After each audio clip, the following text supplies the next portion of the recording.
नमस्कार, news state पर आप सभी का स्वागत है। मैं हूं आपके साथ शुभेंदु सिंह। आपके मुद्दे में आज बात करेंगे छत्तीसगढ़ की, जहां बड़ा नक्सली हमला हुआ। हमले में अब तक 10 जवान और एक ड्राइवर के शहीद होने की खबर है। कैजुअलिटी का यह आंकड़ा बदल भी सकता है। फिलहाल इस घटना के बाद मौके पर फोर्स भेज दी गई है, जबकि छत्तीसगढ़ में अलर्ट जारी कर दिया गया है। छत्तीसगढ़ को बने 23 साल हो रहे हैं, लेकिन लाल आतंक अब भी यहां एक बड़ी समस्या है। पिछले 10 साल में छत्तीसगढ़ में 400 से ज्यादा जवान नक्सली हमले में शहीद हो चुके हैं। और अब जब छत्तीसगढ़ में विधानसभा चुनाव करीब हैं, तो एक बार फिर से नक्सली प्रदेश, खास तौर पर बस्तर में अपनी मौजूदगी दर्ज कराने के लिए लगातार हमले कर रहे हैं।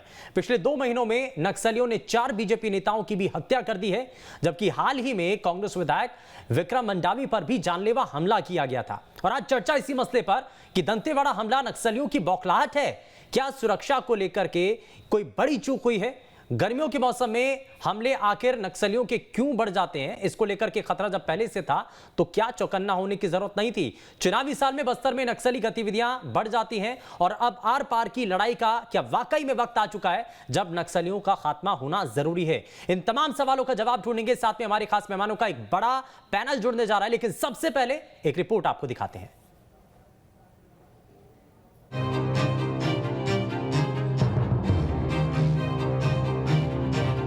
छत्तीसगढ़ में नक्सलियों ने एक बार फिर कायराना हरकत को अंजाम दिया है।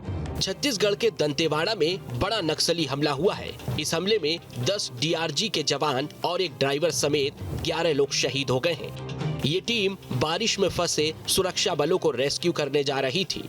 इसी दौरान नक्सलियों ने आईईडी ब्लास्ट में पुलिस कर्मियों का वाहन उड़ा दिया।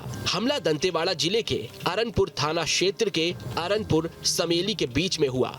जिला दंतेवाड़ा के थाना अरनपुर क्षेत्र में पूर्व हिडमा इलाका में दरबा डिविजन माओवादी कैडर्स का उपस्थिति की सूचना पर दंतेवाड़ा डीआरजी द्वारा एक अभियान संचालित की गई थी। अभियान के पश्चात तब जिला मुख्यालय दंतेवाड़ा वापस लौटा थे। इस दौरान अरनपुर एवं समेली के बीच में डीआरजी गाड़ी को आईडी के माध्यम से माओवादी द्वारा टारगेट की गई। उस घटना में हमारे एक वाहन आईडी के चपेट में गए थे। उसमें 10 डीआरजी जवान एवं एक सिविलियन ड्राइवर, कुल 11 लोग का शहादत हो गई। इस हमले पर सीएम भूपेश बघेल ने दुख जताया है और कहा है किसी को बख्शा नहीं जाएगा। तो ये बेहद दुखद है और मैं जो हमारे जो जवान शहीद हुए हैं उसके परिवार के प्रति संवेदना व्यक्त करता हूँ। लेकिन जो ये लड़ाई है वो अंतिम दौर पे चल रहा है और नक्सलियों को किसी सूरत में छोड़ा नहीं जाएगा और निश्चित रूप से उस योजनाबद्ध ढंग से बना के ये नक्सलवाद को ही समाप्त करेंगे। छत्तीसगढ़ के गृह मंत्री ताम्रध्वज साहू ने भी घटना की निंदा की है।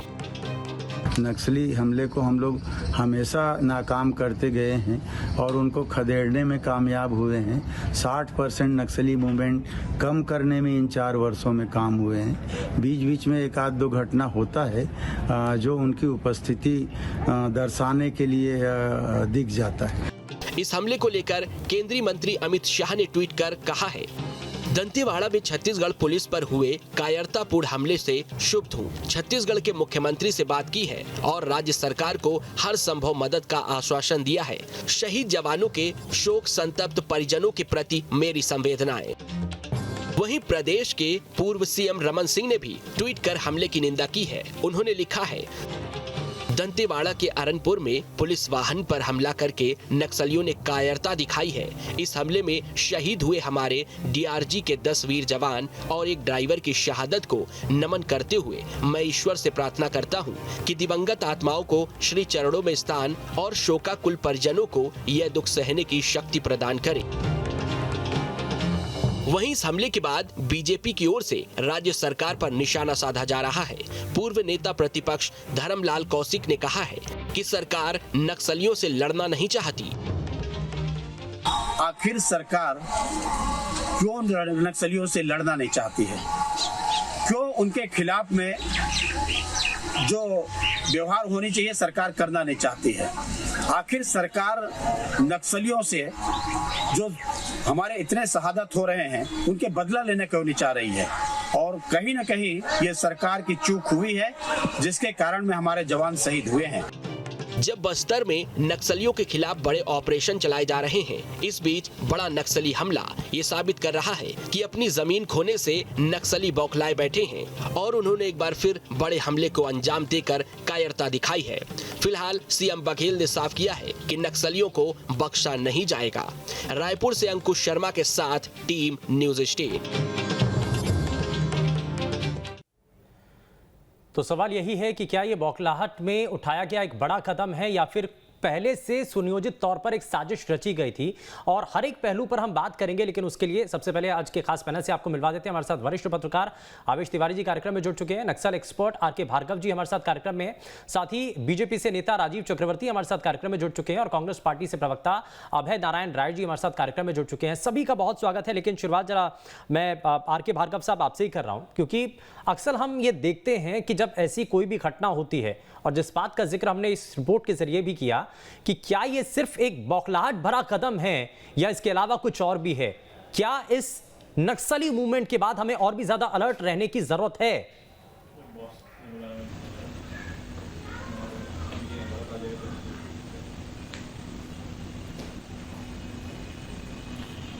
भार्गव जी मुझे सुन पा रहे हैं आप?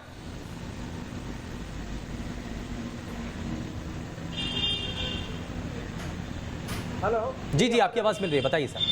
हाँ, तो ये हम कहें कि बौखलाहट में नक्सलियों ने किया, ऐसा नहीं है। देखिए, जिस तरह से उन्होंने वहां पर माइन या एक्सप्लोसिव लगाया है, जिस तरह से उन्होंने डीआरजी की गाड़ी को ट्रैक किया है, उसके बाद उसको जो है उन्होंने वहां पर उस विस्फोट से उड़ा दिया है। उन्हें पता था कि ये किसी को रेस्क्यू करने जा रहे हैं, उनको उसका रूट का पता था। तो हम ये नहीं कह सकते कि इसको उन्होंने अचानक कर दिया, ये उनका प्री प्लान था। और ये जो इस तरह की चीजें हैं, ये कोई ऐसा नहीं है किसी भी क्षेत्र में जहां पर किसी भी किस्म की इंसर्जेंसी हो वहां अचानक ही होता है। देखिए, ये अपने आप में कुछ समय शांत बैठे रहते हैं, अपने आप का इकट्ठा करते हैं, अपने हथियार इकट्ठा करते हैं, अपने ग्रुप। लेकिन भार्गव जी एक चीज बताइए ना कि ये जब सेना के जब जवान आ रहे थे, जब डीआरजी के जवान वहां से गुजर रहे थे, तो ये लास्ट मोमेंट पर तो डिसीजन लिया हो गया होगा ना कि इस रास्ते से होकर के वो जाएंगे। तो ये पहले से कोई सुनियोजित साजिश, उसको कैसे माना जा सकता है?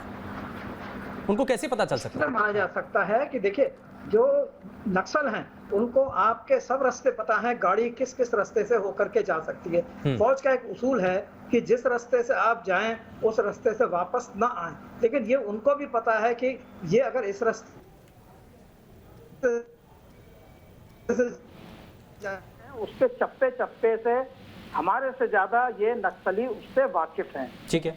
और उन्हें इस बात का, देखिए आजकल मोबाइल है, मोबाइल से गाड़ी चली उन्हें बता देते हैं कि अब वो इस रोड के ऊपर आ रही है। तो उस रोड के ऊपर आने के बाद अगर 4 किलोमीटर 5 किलोमीटर उस रोड के ऊपर उनको सीधा चलना है तो नहीं, तो सर इसका मतलब तो ये भी है ना कि नक्सल का जो नेटवर्क है वो बहुत ज्यादा स्ट्रांग है, कहां पर गाड़ी कब मूव कर रही है उसके बारे में पूरी जानकारी उनको होती है।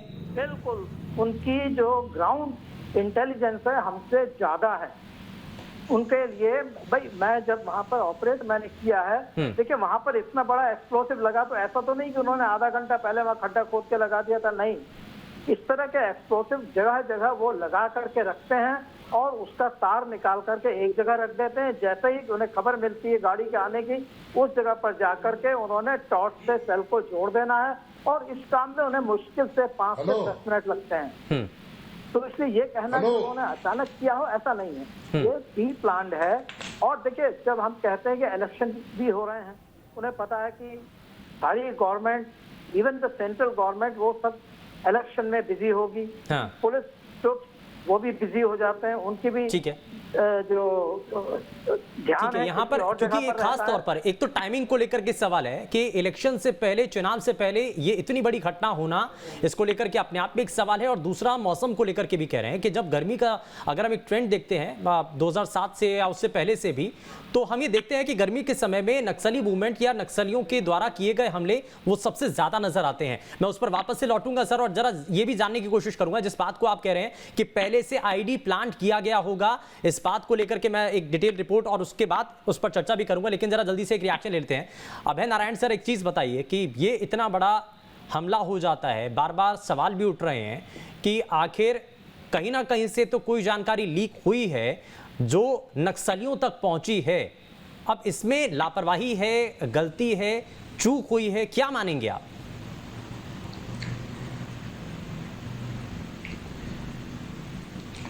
शुभेंदु जी, सबसे पहले तो मैं इस कायराना हमले की घटना की कांग्रेस पार्टी की ओर से निंदा करता हूं।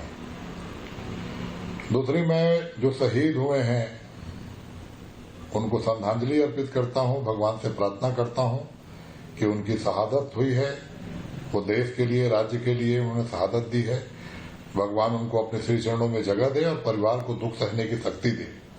और हम लोग कांग्रेस के लोग हैं, हम लोगों ने झीरम में 32 लोगों को खोया है, तो कांग्रेस जन का परिवार जानता है कि शहीद होने के बाद उन परिवारों को क्या तकलीफ होती है, उनकी क्या परेशानी होती है। इसको हम लोग सह सकते हैं, जान सकते हैं, समझ सकते हैं। नक्सल जो आज घटना हुई निश्चित रूप से दुखद है, और जब घटना के कारणों की जांच होगी, जब तक प्रशासनिक जांच न आ जाए, पुलिस कोई बयान जारी न कर दे अधिकृत रूप से, तब तक सिर्फ हम अंदाज लगा सकते हैं। लेकिन अगर फौरी तौर पे जिस तरह आप कह रहे हैं, तो कहीं न कहीं प्रशासनिक चूक इसलिए मानी जाएगी कि अगर कोई घटना घटी तो जैसे अभी हमारे एक्सपर्ट साहब कह रहे थे कि वो लोग लंबे समय से कोई प्लान करते हैं। हाँ। लेकिन मैं इसको बौखलाहट मानता हूँ। हाँ। मैं ये मानता हूँ कि नक्सलियों को अब खदेड़ने का काम इस लेकिन भार्गव साहब ये कह रहे हैं, नक्सल एक्सपर्ट है वो एक लंबे समय तक सर ग्राउंड पर काम कर चुके हैं और नक्सली गतिविधियों को बहुत बेहतर तरीके से समझते भी हैं।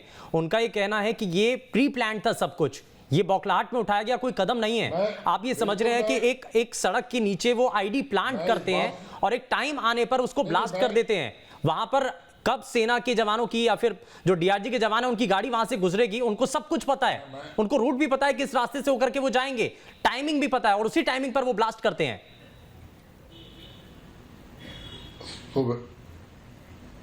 शुभेंदु जी, वो जो अरनपुर से जो सड़क है, ये सड़क 15 साल से उनके कब्जे में थी।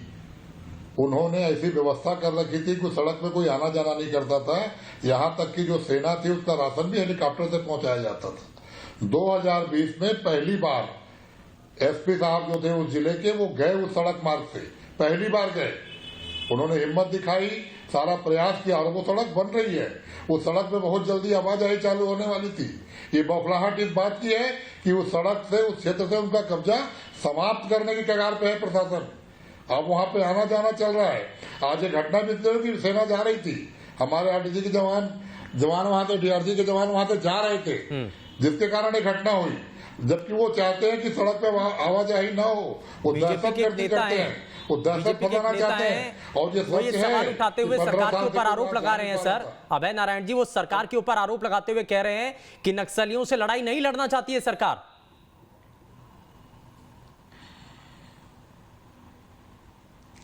देखिए, मैं धर्मलाल कौशिक जी है वो नेता, मैं उनको सुन रहा था। हाँ। बिलासपुर में बैठ के मैं भी कोई बयान दे सकता हूँ। बयान देना आसान है, आरोप लगाना आसान है। वो विधानसभा अध्यक्ष रहे हैं, नेता प्रतिपक्ष रहे हैं, 15 साल तक सत्ता में रहे हैं लोग। आज घटना के दिन आरोप मत लगाइए। घटना के दिन तो आप पहले घटना की रिपोर्ट आने दीजिए। रिपोर्ट में क्या आता है, आपके आरोप का जवाब देने के लिए हम सक्षम है। समय आने पर जवाब देंगे। ठीक है। और दुख की घड़ी है, उन परिवारों के दुख समय आने पर जवाब भी दिया जाएगा, लेकिन आज के समय में ऐसे आरोप लगाना ठीक नहीं है। राजीव चक्रवर्ती जी, ठीक है राजीव जी, अब जरा ये आप जरा जवाब तो दीजिए कि 15 सालों तक आप आज सवाल उठा रहे हैं, लेकिन कांग्रेस पार्टी के प्रवक्ता ये कह रहे हैं कि 15 सालों तक तो सत्ता में आप थे, जब वहां पर सड़कें बन रही थी तो उस वक्त आईडी प्लांट किया गया। ये आज की घटना नहीं है, ये पहले से प्लानिंग चल रही थी, तो उस वक्त आपने क्यों नहीं कार्रवाई की? शिवेंदु जी, सबसे पहले आपको बता दूं, नक्सलाइट के जितने भी ग्रुप है, PGR group, Dalam group, CPI ML group, जितने भी ग्रुप है, वो पिछले 15 वर्षों में शुरू नहीं हुए। ये नक्सल पूरे सन 1980 से हुए हैं और तब से शुरू हुए हैं जब कांग्रेस की वहां सरकार थी। नमक के बदले चिरौंजी देकर ग्रामीणों का शोषण किया जाता था। बस्तर को आज भी यह स्थिति है कि गर्भवतियों को राजीव जी 2004 में 4 ब्लॉकों में थी। बहुत समय है, नहीं सुन लीजिए, राजीव जी 2004 में कुछ ब्लॉकों में थी, कुछ नहीं। ये मूवमेंट पहले नहीं होते थे क्या राजीव जी? का इतिहास नहीं। आप ये बताइए कि जब आपकी सरकार थी तब ऐसी घटनाएं नहीं हुई? नक्सल के इतिहास, झीरम कांड हुआ कि नहीं हुआ? हमारे भीमा मंडावी जी मारे गए। अभी हमारे तो ब्लॉक और वार्ड स्तर के नेताओं को मारा जा रहा है, टारगेट किलिंग किया जा रहा है। सबसे ज्यादा अफेक्टेड झीरम कांड के भी शहीदों को मैं नमन करता हूँ, उनको भी मारा गया। हमारे भी कार्यकर्ताओं को घुस के मारा जा रहा है। वार्ड स्तर के, इकाई स्तर के कार्यकर्ता हूं। देखिए, इसमें अगर अभय जी बोलेंगे कि हमारे शहीद थे, आपके लोग अपने गलती से मारे गए, ऐसे लगातार बयान आते हैं कांग्रेस के कि जो भाजपा के लोग मारे गए अपने गलती से मारे गए, हमारे लोग शहीद हुए। ऐसी छिद्रान्वेष बयान नहीं देना चाहिए, चाहे सीमा पार आतंकवाद हो या लाल आतंकवाद हो। किसी पार्टी का नहीं है, शहीद तो शहीद रहा है। नहीं, लेकिन अगर ये आरोप लगा देना कि नक्सलियों से लड़ाई नहीं लड़ना चाहती है सरकार, ये स्टेटमेंट क्या है? फिर क्या बता रही है ये स्टेटमेंट? ये इसलिए है कि अभी हाल ही के कुछ दिन पहले भूपेश बघेल जी ने कहा, गृह मंत्री जी ने कहा, नक्सलवाद तो समाप्त हो चुका है, चले गए यहाँ से, गॉन। और अभी कोई नक्सल, हमने इतना भी तो कौन है ये फिर? वर्षों में ये जो ब्लास्ट कर रहे हैं, ये लोग हैं कौन? वो तो अभी सुन लीजिए ना, सरकार ने क्या कहा, 4 वर्ष में हमने इतना ज्यादा विकास कर दी कि नक्सली भी खुश, ग्रामीण भी खुश, और स्वर्ण युग आ गया बस्तर का, और सब समाप्त। जैसे एक्सपर्ट जी कह रहे भार्गव साहब कि भाई साहब, नक्सलवाद इतना जल्दी नहीं जाने वाला, रणनीति लंबी, एक तरफ पुनर्वास की नीति भी चलानी होगी, जो आना चाहते हैं वो आ जाए, और जो नहीं जाना चाहता मान में घुसकर मारे। Central commanding force, grey house मिलकर, जो 7 राज्यों के डीजी मिलकर जो प्लानिंग कर रहे थे, वो मिलकर एक तरफ कैंसर का जिस तरह इलाज किया जाता है, एक तरफ कीमो दीजिए, एक तरफ उनको हार्ट इंजेक्शन दीजिए, फिर उनकी सर्जरी करिए, सब चीज की जरूरत है। लेकिन आप ये कह दीजिए 15 साल का नक्सलवाद था। आरोप तो ये भी लगता है ना सर कि उनको पोषित किया जा रहा है। पोषित कौन कर रहा है, ये अपने आप पे बड़ा सवाल है। हालांकि बहुत सारे पॉलिटिकल लोग एक दूसरे के ऊपर आरोप भी लगा देते हैं इस पर कि उनको फंडिंग की जा रही है, सपोर्ट किया जा रहा है, बैकएंड पर आकर के खड़ा है उनको सपोर्ट करने के लिए। सबसे पहले आपको बता दूं, नक्सलवाद या कोई भी आतंकवाद हटाने के लिए हम दृढ़ संकल्पित है। ये तो विश्व में पहली बार हुआ था कि हमारे डॉक्टर रमन सिंह साहब और शहीद महेंद्र कर्मा जी दोनों एक गाड़ी में बैठकर सलवा जुडूम के लिए नक्सलियों के मान में घुसे थे, जहां पे ऑपरेशन हुआ था। तो ये सराहना करनी चाहिए कि हम अपने वैचारिक मतभेद भुलाकर, डॉक्टर साहब ने महेंद्र कर्मा जी को बुलाया, महेंद्र कर्मा जी साथ आए, और साथ आकर नेता प्रतिपक्ष और रूलिंग सीएम दोनों मिलकर नक्सलवाद के मिलाने के लिए सलवा जुलूम का आंदोलन चलाए। ठीक है, उसमें अदालत की कुछ हुआ है, लेकिन हम दृढ़ संकल्पित थे। ठीक है। और नक्सलवाद उस दौरान बहुत चरम पर था, अपने सारे तरफ से वो उनकी नेटवर्किंग आकर छत्तीसगढ़ में वो जमा हो गए थे। नहीं, लेकिन खत्म नहीं हो पाया ना सर, अभी भी है ना, यानी कि एग्जिस्ट कर रहे हैं। आवेश तिवारी जी को जरा जल्दी से जोड़ लेता हूं। आवेश तिवारी जी, अब हम अगर एक ट्रेंड देखें, कि चुनाव से पहले एक बड़ी घटना, और इस बार भी कुछ ऐसा ही हो रहा है, चुनाव आने वाले हैं, सिर पर हैं, और उससे पहले एक नक्सली मूवमेंट और इतना बड़ा घातक हमला, ये कायराना करतूत की जो देखने को मिल रही है, ये इसको हम किस लिहाज से देखें? क्या हम ये देख करके चलें कि पहले चुनाव से पहले भी ऐसी घटनाएं होती रही हैं और इस बार भी हुई है, इसलिए अलग कुछ नहीं है? या फिर ये एक संकेत है कि अभी भी नक्सली एग्जिस्ट कर रहे हैं, वो अभी भी वहां पर पोषित हो रहे हैं, उनको हथियार सप्लाई अभी भी हो रहे हैं? बिल्कुल अभी भी है। सबसे महत्वपूर्ण बात है, और जो कोई नहीं कह रहा, जो 11 लोग आज शहीद हुए हैं डीआरजी के, उनमें 10 आदिवासी हैं। जो डीआरजी है, डिस्ट्रिक्ट रिजर्व गार्ड्स फोर्स है, उसमें बहुतायत संख्या आदिवासियों की है। वो बस्तर के आदिवासी है, दंतेवाड़ा के आदिवासी है। एक बात। दूसरी बात, इस बात को बेहद ईमानदारी से छत्तीसगढ़ पुलिस को स्वीकार करना होगा कि इंटेलिजेंस फेल्योर हुआ है। एरिया डोमिनेशन में पूरी तरह से फेल्योर हुआ है। एक जो सबसे महत्वपूर्ण चीज साफ दिखाई दे रही है कि जो रोड ओपनिंग पार्टी होनी चाहिए थी, इन जवानों के साथ जो रास्ता खोलते जाती है, आप वीडियो देखिए, आपको साफ समझ में आएगा कि पक्की सड़क है, कच्चा रास्ता नहीं है। पक्की सड़क है, बाकायदे डिवाइडर बने हुए। उस सड़क को खना गया और वहां पर अगर माइन इंस्टॉल किया गया तो भाई 11 जवानों को लेकर के कोई प्राइवेट टैक्सी आ रही है, उसके पहले रोड ओपनिंग क्यों नहीं कराई गई, क्यों नहीं देखा गया? तो इंटेलिजेंस फेल्योर हुआ है, यह ईमानदारी से मानना पड़ेगा।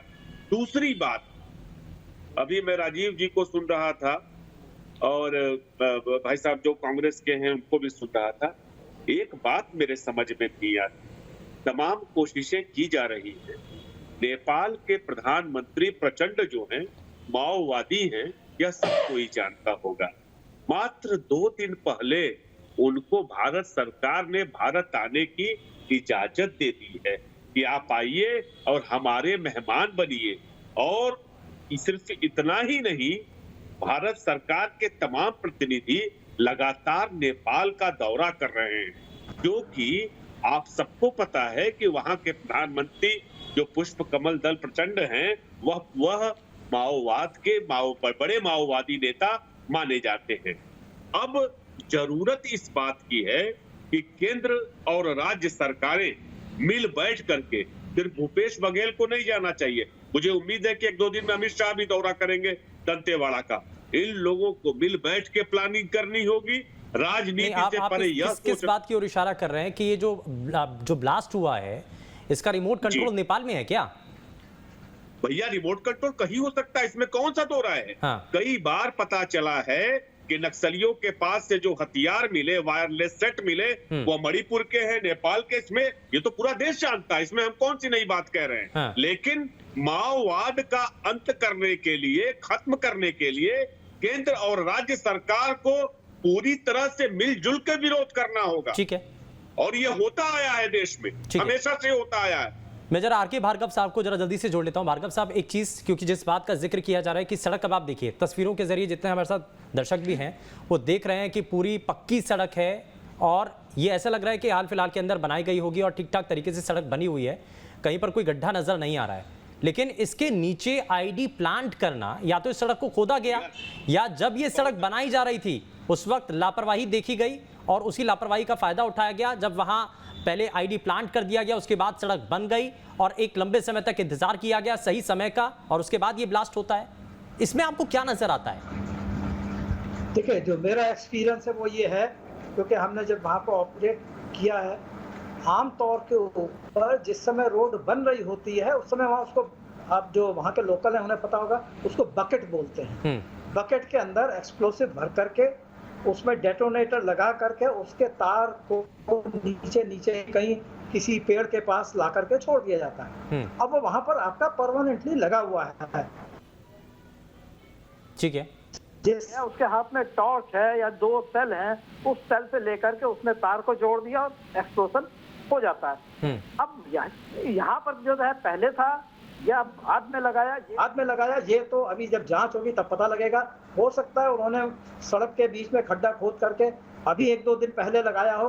अगर कोई कहे कि आज लगा दिया है तो ये मैं मानने के लिए तैयार नहीं हूँ, इतनी जल्दी नहीं लगता है। अगर मान लीजिए लगा भी दिया तब तो बिल्कुल पक्का ये इंट फेलियर है कि जहाँ पर रोड के ऊपर कुछ काम हो रहा है वहाँ किसी को पता ही नहीं रोड के ऊपर कौन आदमी खोद रहा है, कौन आदमी उसमें कुछ लगा रहा है। क्योंकि इतना बड़ा जितना मैं देख पा रहा हूँ वो ऐसा नहीं हो सकता कि कोई 4 इंच 6 इंच का एक्सप्लोसिव उसमें डाल करके जगह बना करके उसको एक्सप्लोड कर दे। इसके लिए बड़ा एक्सप्लोसिव का इस्तेमाल हुआ है, बड़ा खड्डा खोदा गया है, तब इसको लगाया गया। यानी ये बताइए कि रोड ओपनिंग पार्टी होनी चाहिए थे कि नहीं होनी चाहिए थी? आपको लगता है कि हाँ, मैं बताता हूँ आपको। आरोपी जिस तरह का ये एरिया है उसके लिए आरोपी बहुत ज्यादा चाहिए। ऐसा नहीं कि आप आरोपी में 5 जवान 10 जवान भेज दें या 50 जवान भेज दें। ठीक है, आरोपी जब लगती है इतने बड़े, अब ये पता नहीं कितने रास्ता था, ये कितना लंबा था जहाँ से गाड़ी चल करके आई थी, उतने एरिया में आरोपी लगाने के लिए बहुत जवानों की जरूरत होती है और वो जवान खुद अपने आप में टारगेट होते हैं। इसलिए हर जगह पर आरोपी लगाना संभव नहीं है। या तो वहां पर रेगुलर पेट्रोल हो रही हो तब तो जवानों को पता रहता है कि वहां पर क्या हालात हैं, तब हो सकता है। लेकिन नॉर्मली आरोपी इस तरह के इलाके में जो लोकल कमांडर है उसे पता होता है कि क्या आरोपी की जरूरत है या नहीं है। हम यहाँ स्टूडियो में बैठ करके मैं यहाँ पर बैठ करके मैं कह दूं जो रेड जोन है जिसका हमें पता है पहले से ही कि ये इलाका बहुत ज्यादा सेंसिटिव है, यहाँ पर मूवमेंट नक्सलियों की बहुत हमेशा से देखी जाती रही है, ये उनका गढ़ है। अगर उस इलाके में हमारे जवान जा रहे हैं तो सुरक्षा के लिहाज से कुछ तो हमें करना चाहिए ना। हाँ, देखिए एक दूसरी सिखलाई है जो इस तरह के इलाकों में ऑपरेट करने की, वो ये है कि गाड़ी में मत जाइए, पैदल जाइए, पैदल। क्यों?